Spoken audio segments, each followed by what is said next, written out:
Welcome back, everyone. Today we're going over these two silencers that you see here in my hand. This is the Jolene. This is the Jolene S from the folks over at Resilient Suppressors. Essentially, they are the same silencer with just a different length, so I figured we'd roll them into one video. They have a few more baffles here on the Jolene, a few fewer, if that makes sense, on the Jolene S. And they are 30 cal silencers. They are ultra lightweight, which we'll talk about here in a second. Both of them are also hub mount compatible, so that way you can use any of your traditional quick detach type devices if you want to. Although rather you can just use the 30 cal threads that they come with. They also offer the ability to get a 1/2x28 insert there if you want to use them on your traditional AR-15s. This one here, 12 ounces just under on my scale with the mount, and the Jolene S right at 8 ounces with the mount on my scale. So ultra lightweight silencers, and of course to do that they have to use specific materials. These are both made out of titanium. However, it's a different grade titanium than most silencers are using that are ultra lightweight, and it allows these silencers to do something that most other titanium silencers on the market can't do.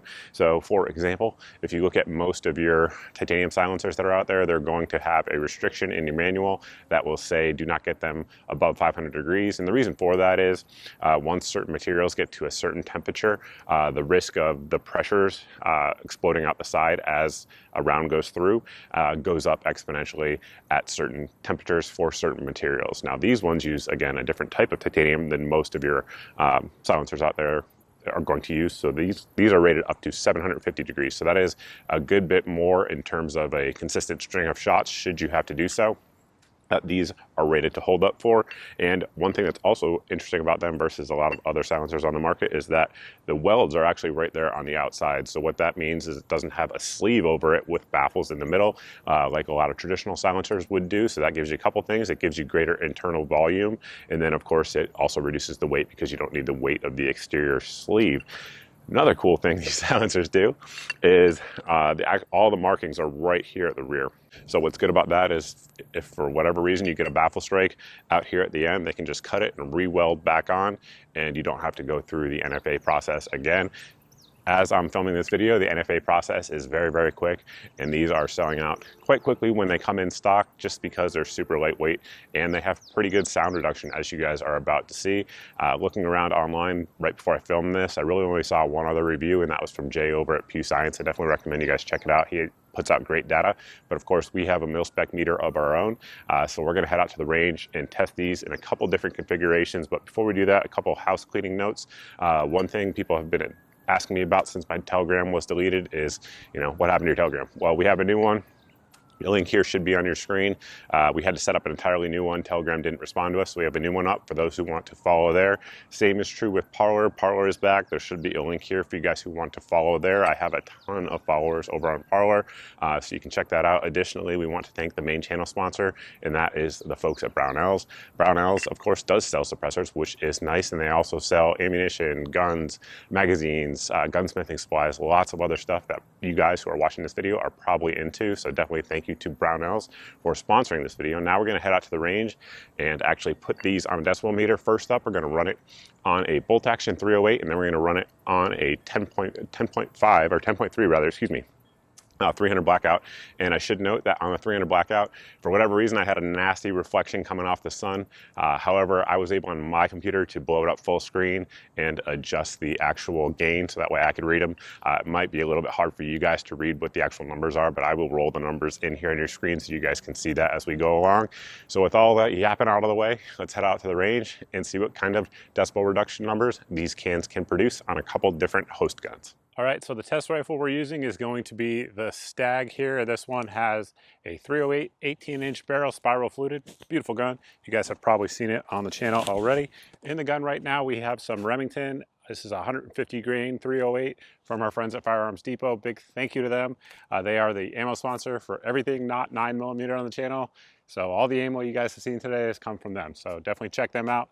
They have some good deals as well. And yeah. Let's get the baseline here unsuppressed, and then we'll add the cans. Make sure everything is good. Looks like we are.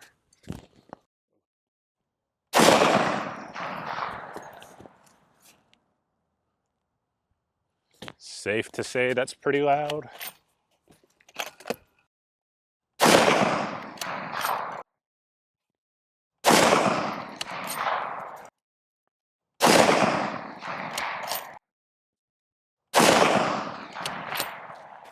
And I don't think I mentioned it in this video. I've been recording a bunch of them here today, but yeah, so we're 1.6 meters off the ground, and the actual decibel meter is 1 meter off to the left, so the traditional mil spec standard, if you will.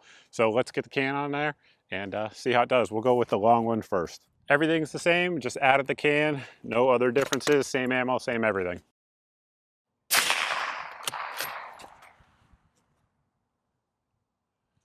I can tell you a huge difference in felt recoil as well.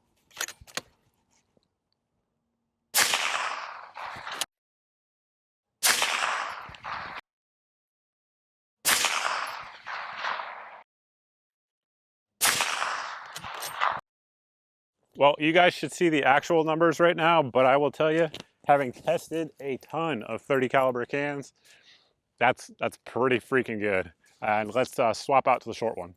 As before, everything is the same, just with the short silencer on there, and we will see how it stacks up. Make sure we are still recording, and we are.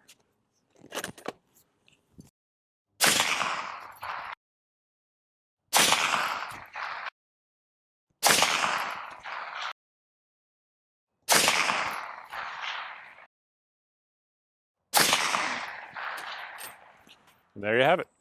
All right, everybody, next up, we're going to test it with some subsonic 300 Blackout. We have my Daniel Defense V7P with a 10.3 inch barrel mounted up, 1.6 meters off the ground to the mil spec standard. Our mil spec meter is over here to the left, 1 meter.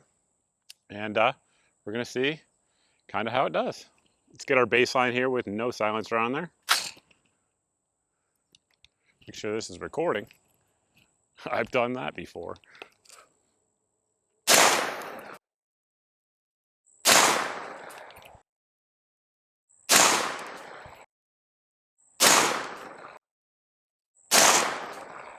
All right, now we're gonna throw the can on. We'll be right back.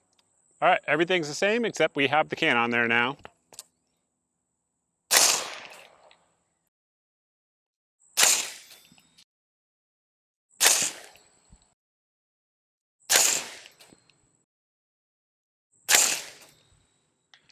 That's pretty impressive, folks, for the size and weight of that silencer. I will take that. Now that y'all have seen the actual decibel reduction numbers, at least on those different guns and those configurations, a couple things I wanted to talk about. I wanted to run both of them on a bolt gun because I think there definitely is two different schools of thought for like a hunting silencer. A lot of people want maximum suppression. And if that's the case, honestly, you're not giving up really anything with this can versus other cans on the market. If you guys saw those numbers, they were down, you know, 132, 133, something like that on a bolt action 308. That is very quiet. Just for the new folks here, what OSHA says is safe in terms of one actual sound impact on your ear is going to be 140 decibels. So honestly, you could probably fire a couple shots if you need to with no ear pro and not have to worry about risking your hearing if you had this can on that particular rifle setup that we were testing out there. So definitely very quiet in that regards. And I would also say that there are other hunters who just want maximum lightweight as they're backpacking through, you know, whatever mountain country or whatever they're in. And in that case, this one certainly would still work and is certainly exponentially quieter than it would be without a silencer. Again, for the new folks who aren't really used to decibel reduction numbers, one thing to note is that decibels are logarithmic. So, you know, a 3 to 5 dB shift in terms of up or down is literally doubling or halving the amount of impact and noise that you are hearing and perceiving as a human. So it is huge. So going from like 130 to 140 is not just, you know, whatever, 7% more. It is exponentially more in terms of impact and what you perceive at your ear. So just know that for the new folks again out there.